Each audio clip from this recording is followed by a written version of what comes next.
Hello everyone.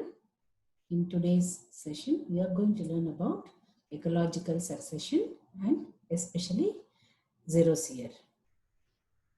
What is ecological succession? It is the gradual and sequential replacement of one community by other community in an area over a period of time. According to Odum, the ecological succession is an orderly process of community change in a unit area. That means if you have a community, the orderly process of succession of one species with the other one or one community with the other community is called as ecological succession. It is a process of change in species composition in an ecosystem over time. In simpler terms, it is a process of ecosystem development in nature. There are some processes which are occurring during ecological succession. It is a complex process and it may take thousands of years. Frederick Clemens in 1916 for the first time proposed this particular sequential phase of an ecological succession. It is through the following steps. Number one, nudation, then invasion, competition and coaction, reaction, and stabilization or climax. So this is how the process of ecological succession occurs. Mind you, the entire thing happens in one particular area only. We are talking about one particular area, and from time, that in a period of time, that is the beginning process is nudation, then invasion, then competition, coaction, reaction, and stabilization. That is the attainment of climax. So here this process occurs over a period of time in one particular place, and that is called as ecological succession. The first process is nudation. It is development of a bare area that is in area without any life form. It is the first step in ecological succession. Now, nudation is nothing but development of bare area. This bare area could be formed due to various reasons, that is like topographic, soil or topography related causes such as soil erosion, sand deposit, landslide, and volcanic activity results in the formation of a bare area. So once you know that a volcano erupts, the hot lava that comes out of it will destroy all the living forms present in that particular area. So that particular area becomes completely bare. So this is one kind of, this is one type of or reason for nudation to occur. Climatic. Second reason is climatic. Destruction of the community due to glaciers, dry period or storm. Then biotic. It includes forest destruction, agriculture and disease epidemics which result in the total destruction of the population in an area. That means for our purposes, we might cut down the forest for growing vegetables or cereals or whatever it is. And sometimes even in agriculture, because of a drought or because of some such reason, the entire field could be left like that because there is no water or water deficiency is there, or it is a drought period, or temperatures are high, or also sometimes because of disease, the entire land is left fallow. So there, because of extreme conditions or because of extreme biotic interference, the entire land becomes bare. This is also a cause of nudation. So here if you see in this particular area, excuse me, the entire land here has come down. This is a bare area without any vegetation because of a landslide. Here it is because of volcanic eruption, the entire land has become bare. Then invasion. Invasion is a successful establishment of a species in bare area. So that area has now become bare, so no life form is there. Into this particular area, some life form could come, and this process of a life form coming from a different area to that particular area is called as invasion. It is a second step in ecological succession. A new species reaches the newly created bare area and they try to establish there. This invasion could be completed in 3 steps: migration, excess and aggregation. Migration, it is the dispersal. Seeds or spores or propagules of a species reach the bare area due to migration. It could be either through air, through water, or also sometimes through animals and birds. Excess is the process of successful establishment of a species in that bare area. It is not enough that that particular seed or spore has come to that particular area. It has to establish itself. If it is dead over there, it is of no use. So the seeds or spores that reach the new area due to migration has to germinate, grow and reproduce. Only a few progenies will survive due to harsh environmental condition prevailing in the area. The third step in invasion is aggregation. After excess, the individuals of a species increase their number and they stay close to each other. This process is called as aggregation. Naturally, all of them are of the same species, so they tend to have the same kind of needs or necessities. So they grow together or they grow in close contact with each other so that they provide a sort of a protection for themselves. They stay close to each other. This process is called as aggregation. Then this third step is competition and coaction. Aggregation results in the increase of the number of species within a limited space. This results in competition between individuals for food and space. The competition may be intraspecific, that is within the individuals of a species, or interspecific, that is between species, individuals of different species. Individuals of a species affect each other's life in various ways, and this is called as coaction. Competition and coaction results in the survival of fittest or survival of fit individuals and the elimination of unfit individuals from the ecosystem. A species with wide reproductive capacity and ecological amplitude only will survive.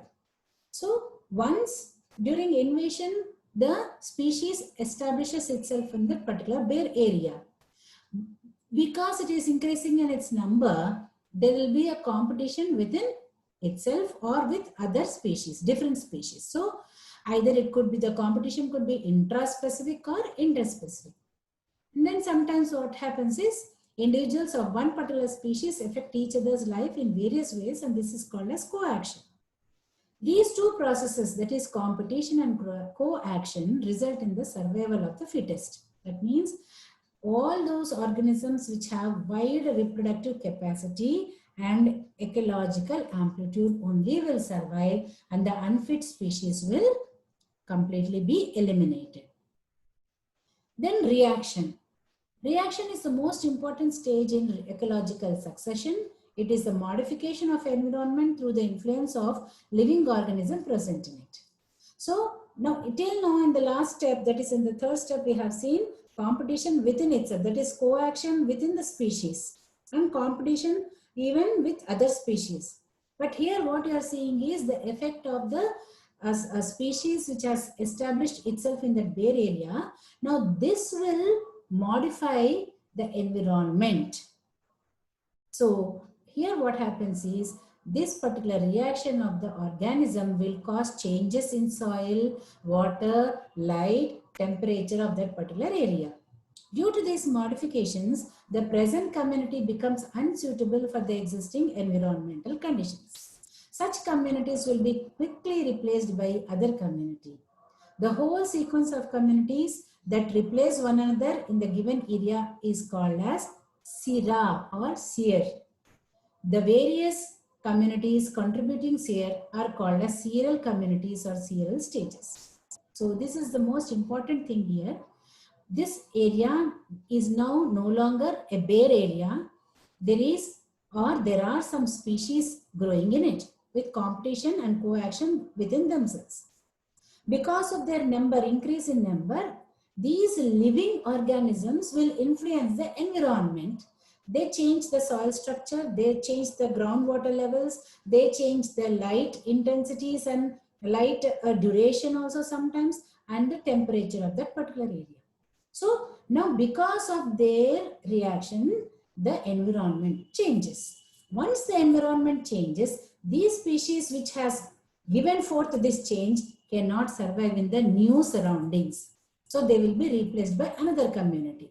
So again they will establish themselves and then they change the environment. Again the environment will make other communities to come and establish this in this particular area. So this process continues Each community or the whole sequence of communities that replace one another in this particular area are called as sera or seer. And the communities are called as seral stages or seral communities. And the last one is stabilization or climax. It is the last stage in ecological succession. The final or terminal community becomes more or less stabilized for a longer period of time. This community can maintain its equilibrium with the climate of the area. This final community is called as a climax community. The climax community is not immediately replaced by any other community. Climax community is determined by the climate of the region. Example, forest, grassland, coral reef, etc. Now, so this process of changing the environment and changing the community continues till the last stage, that is called as the climax stage. And the community which occupies the area in the climax is called as a climax community. This will be comparatively more stable than other communities. So even if the environment changes, there will be slight changes, but it still can stabilize itself. In contrast to it, the first life form that has invaded that particular area, first is nudation. The first process is nudation, then comes the invasion. So here in invasion, the first species which comes into that particular area will be called as the pioneer community. That is the first seral stage. So this is how the ecological succession occurs. Now, climax could be of different types in ecological succession. First one is climatic climax. In this climax, the climax community of the succession is determined by the climate of the region. So what occupies that particular area, which community occupies that particular area is determined by the climate. It will have only one climax community. That particular area will have only one climax community.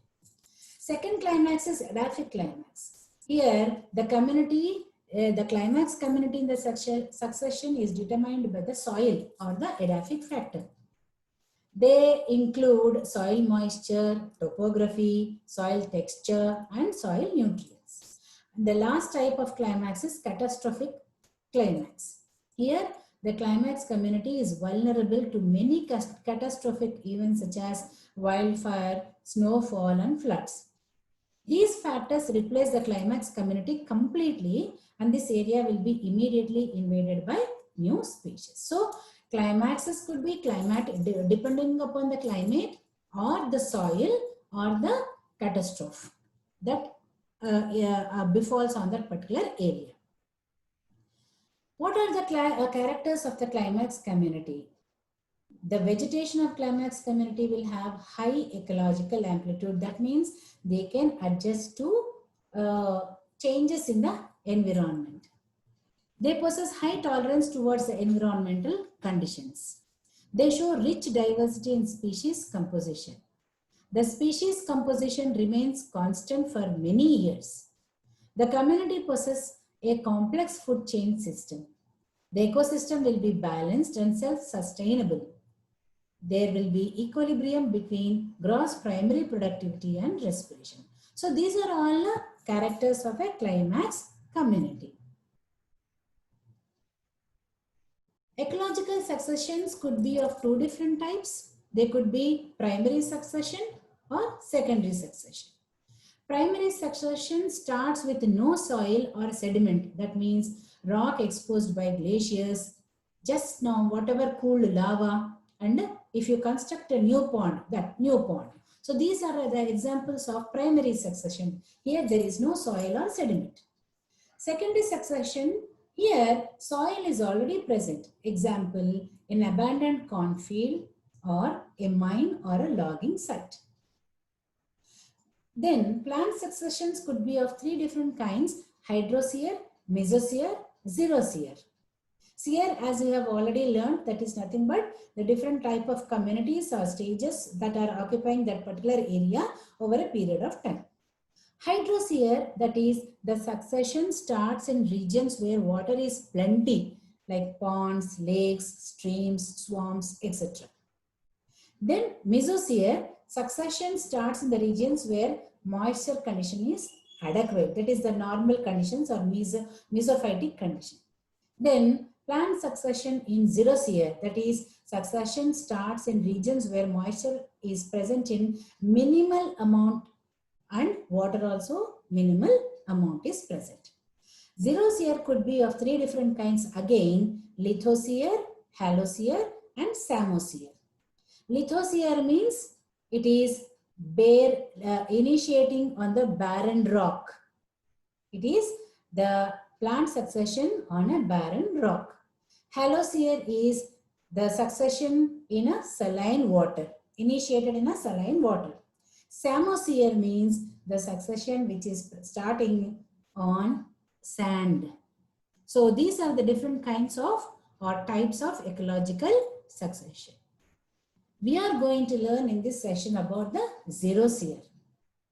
We have just now seen that xerosphere is nothing but it is a succession which is limited by water availability. It includes different stages in a xerarch succession. Xerarch succession of ecological communities originated in extremely dry situations such as sand, deserts, sand dunes, salt deserts, rock deserts, etc. So it may include lithospheres, that is on the rock, or samospheres on the sand. Now, bare rocks, what are the conditions of xerosphere? Let us now just see. Bare rocks are produced when glaciers recede or volcanoes erupt. Erosion of these rocks is brought by rainwater and wind loaded with soil particles. The rainwater combines with atmospheric carbon dioxide and that corrodes the surface of the rocks and provides crevices. Water enters these crevices, freezes and expands to separate the boulders. These boulders move down under the influence of the gravity and wear particles from the rocks. Also, when the wind loaded with soil particles strike against these rocks, it removes the soil particles. All these processes lead to the formation of a little soil at the surface of these bare rocks. Mind you, this is just the beginning of formation of rock. So here you can see the volcanic activity is occurring and this now has become a bare. Once the lava cools and solidifies, it becomes a bare rock. Now, on to this, the first kind of life form comes and attaches itself to it, the bare rocks. So that's how the xerosphere starts. Animals such as spiders, which can hide between the boulders or stones, invade these rocks. These animals live by feeding on insects which have been blown in or flown in. Algal and fungal spores reach these rocks by air from the surrounding areas. These spores grow and form symbiotic association, that is a lichens, which act as pioneer species of bare rocks. The process of succession starts when autotrophic organisms start living in the rocks. So lichens are the first life forms, and of course animals are also there, but we are focusing more on the plants. So the lichens are the first life forms which fall onto these rocks and start producing more lichens, so that that complete rock is occupied by these life forms. This is the beginning of xerosphere. So these are the pioneer species like lichens. After that, they are invaded by mosses. Then comes the grasses, but all of them can be considered as pioneer species only: lichens, mosses and grasses. All of them can be considered as a pioneer species on bare rock. Now, first is foliose and fruticose lichen stage. Before even that, we have the crustose lichen stage, where the crustose or the lichens which grow very close to the rock surface, these crustose lichens grow. Then comes the foliose and the fructose lichen stage. Foliose lichens have leaf-like thalli, while the fruticose lichens have small bushes like thalli.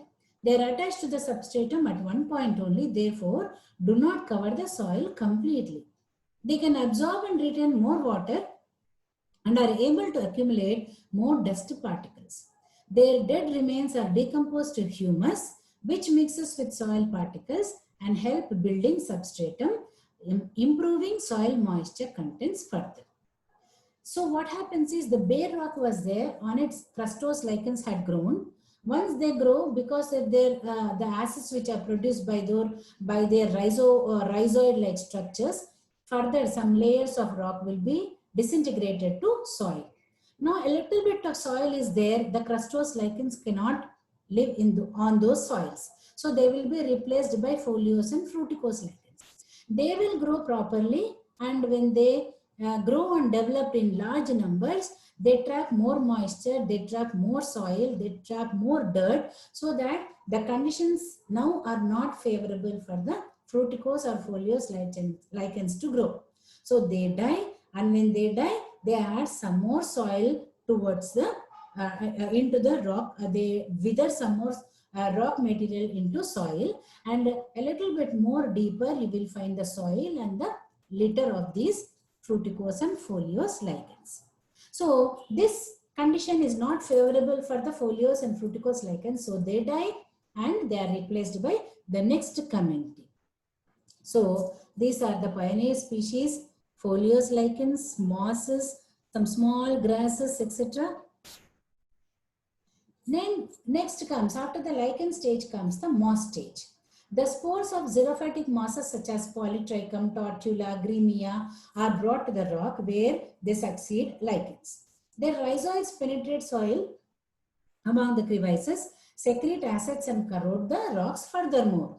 The bodies of the mosses are rich in organic and inorganic compounds. When these die, they add these compounds to the soil, increasing the fertility of the soil. As the mosses develop in patches, they can catch soil particles from the air and help increase the amount of substrate.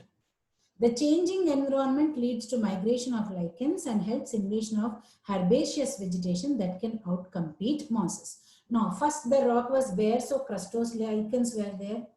When they accumulated a lot, they could not survive there. They were replaced by foliose and fruticose lichens. Foliose and fruticose lichens now have grown, and since they have changed the environment, they could not adjust to it and they died, thereby giving way to moss stage. And the moss stage now colonizes this particular area. They grow profusely, and then once they grow profusely, they add soil, they add litter to the soil, where the conditions now become unfavorable to the mosses, and then they give way to the herb stage. So you can see here the slow conversion of the rock, bare rock material, the occupation of the rock material by the lichens, then simple hardy plants occupy the same area. Then comes the intermediate species like grasses and small flowering plants. Then they are replaced by shrubs and small trees. Then later on they are replaced by the climax community or the trees. So this is how the xerosphere occurs. So after the moss stage comes the herb stage. Herbaceous weeds, mostly annual, such as asters, evening primroses and milkweeds, invade the rock. Their roots penetrate deep down, secrete acids and enhance the process of weathering. Leaf litter and death of herbs add humus to the soil. The shading of soil results in decrease in evaporation, and there is a slight increase in temperature. As a result, the xeric conditions begin to change, and biennial and perennial herbs and xeric grasses such as Astratida, Festuca and Pova begin to inhabit. These climatic conditions favor growth of bacterial and fungal populations, resulting in increase in decomposition activities. So till now, the soil was not having as much of fertile nutrients, but because of the growth of herb stage, slowly the soil is further, the rock is further degraded, the roots of the plants go further deep down, thus changing the climate. From xeric climate, slowly it becomes, slowly it goes towards some mesic conditions. Water is also retained, evaporation is reduced, temperature is slightly increasing. Thus, here, this particular stage is now ripe for the next condition, next stage, that is a shrub stage. The herb and grass mixture is invaded by shrub species such as Rus and Physocarpus. Early invasion of shrub is slow, but once a few bushes have become established, birds invade the area and help disperse the scrub seeds. This results in dense scrub growth, shading the soil, making conditions unfavorable for the growth of herbs, which then begin to migrate.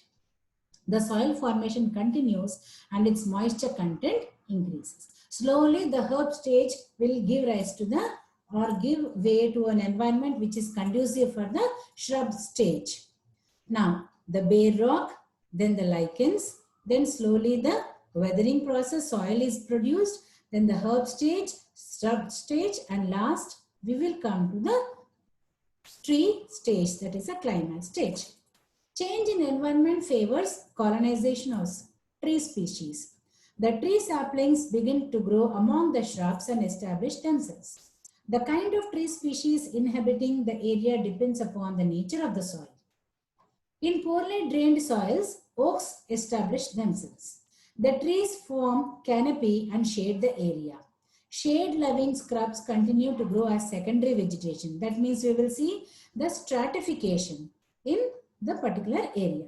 Leaf litter and decaying roots weather the soil further and add humus to it, making the habitat more favorable for growth of trees. Mosses and ferns make their appearance and fungi population grows abundantly. The climax stage. The succession culminates in a climax community, that is the forest. Many intermediate tree stages develop prior to establishment of a climax community. The forest type depends upon climatic conditions. The climax forests are of different kinds. They could be